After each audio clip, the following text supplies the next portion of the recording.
damn, oh, I got to show that on paperwork. I need a paper. I'm not thinking that. I'm thinking I cashed out. That don't mean nothing if you ain't got no credit. Yeah. You know what I'm saying? Credit is way better than cashing out. So if you got the money, why not go put something in your name and pay on it every month instead of just paying it all off? I always had a couple dollars. I don't know. That's how I knew this was for me. That's how I knew this was my destiny, because God made sure whenever it was time for me to, even though I was fucked up at points of rapping when I stopped dancing, and I still had money, and when I ran out of that, it was times where I didn't know what I was going to do. And God came through. Or it was like I was in a relationship for a minute and it was like, he'll come through and help me, whatever.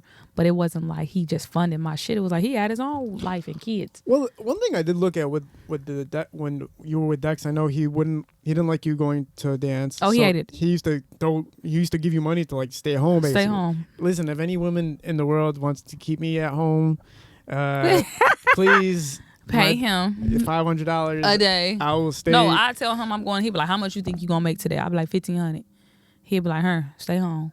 I get his money and still be thinking like, you about to go? That nigga leave. I'll be right up there like, I won't hear where it's in, son. Everybody always talks about the Drake. You were acquainted with Drake and how he reached out to you and he wished you happy birthday. Yeah. Somehow you missed it. Yeah. I don't know. You missed my birthdays too, but I know when I got you some cake, I bought you a cake and twice anyway. So Drake hits you up and somehow you don't see his message and whatnot. Mm-hmm. And then somehow, right? Yeah. Wait, isn't the blue? Did he have a blue check at the time? Yes. So doesn't that jump to? Doesn't Man, I don't know how I didn't see that shit. It's kind of wild.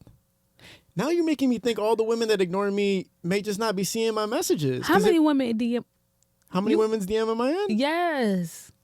We'll talk about that later. No. You know what? How many? What do you be saying? Like, you want to be serious? I message. All right, fine. Fuck it. Okay. On Monday, I message 100 different girls. By Friday, I'll have like 3 different dates. One of them usually blow me off, but then I have the other 2. That'd be serious. They'll be like, yo, let's go hang out. Yeah. And then I'll either blow one of them off. I have a whole system. But, there's a lot of you have a dating system. Yeah, there's a lot of leftovers. I have a dating system, too. How? I haven't used it in a while.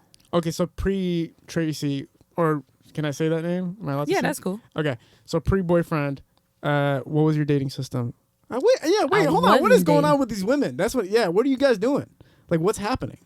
You know what? I think girls are just tired of men, the bullshit. Right. So it's just better to be, like, I was single for a very long time.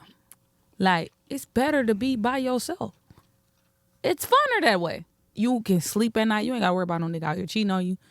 You ain't got to worry about if this nigga happy or not. You ain't got to worry about cooking for no nigga. You ain't got to worry about none of that.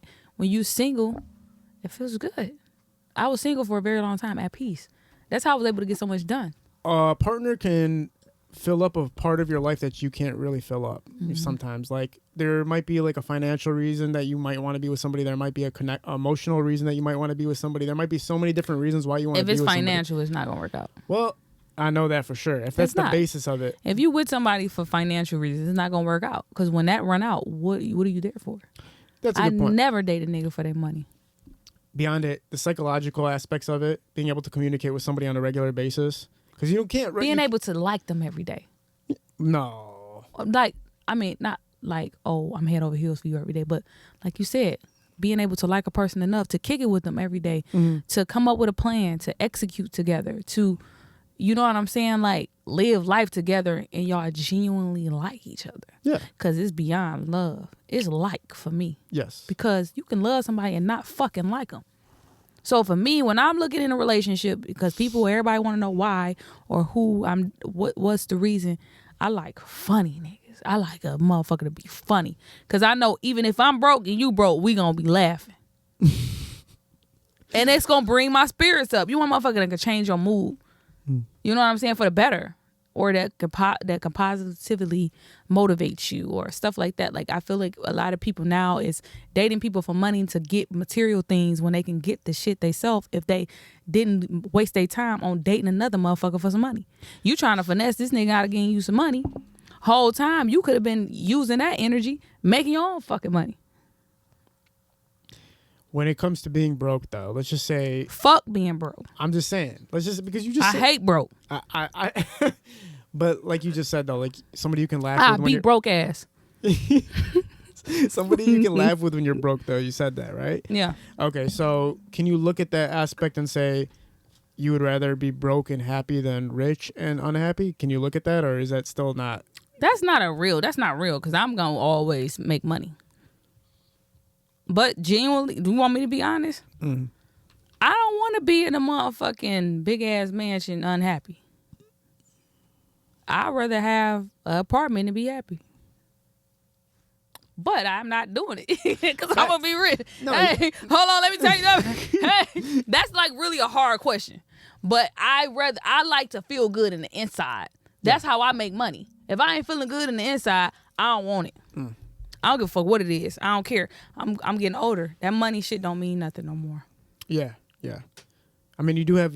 Yeah, I think you have a personal chef too, so you're kind of like really feeling it now. I have a personal chef. I have a personal shopper. I have somebody to come give me massages weekly. I have a whole system. I have maids. I got hybrid chamber appointments. I get new air. God. I like to breathe new air. Every time you were making more money, you were like, "Let me add this thing to my life to make my life better." The more money I make, the less I want to spend. I notice when I make more, my accountants say, "Okay, you spend less this month."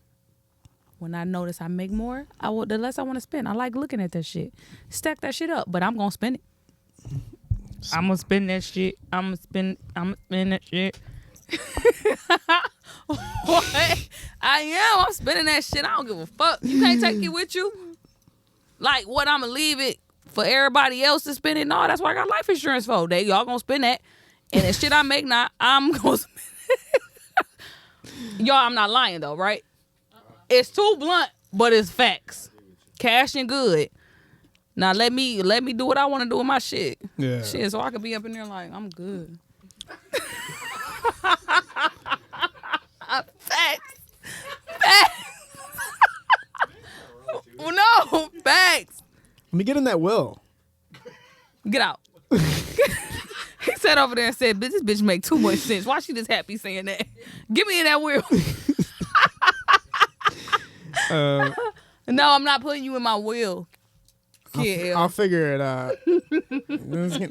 Something. Talk about. Well, we kind of skipped over a little bit of. Well, listen. I know you opened up for Drake, and I know that you already kind of have practice because if you're on stage, people are already giving you as much attention as you could possibly imagine. You gotta demand attention when you on stage. Ain't no just coming out there like, yeah, I'm an artist and no. I feel like every time I perform, I done looked everybody in their eyes in that bitch. I don't give a fuck how big that place is. You're gonna look at me. You're gonna hear what I'm trying to give. You're gonna buy this shit. If you enjoy watching shorter clips of the Kid L podcast, we have a YouTube page for that called Kid L Podcast Clips. Search up Kid L Podcast Clips on YouTube.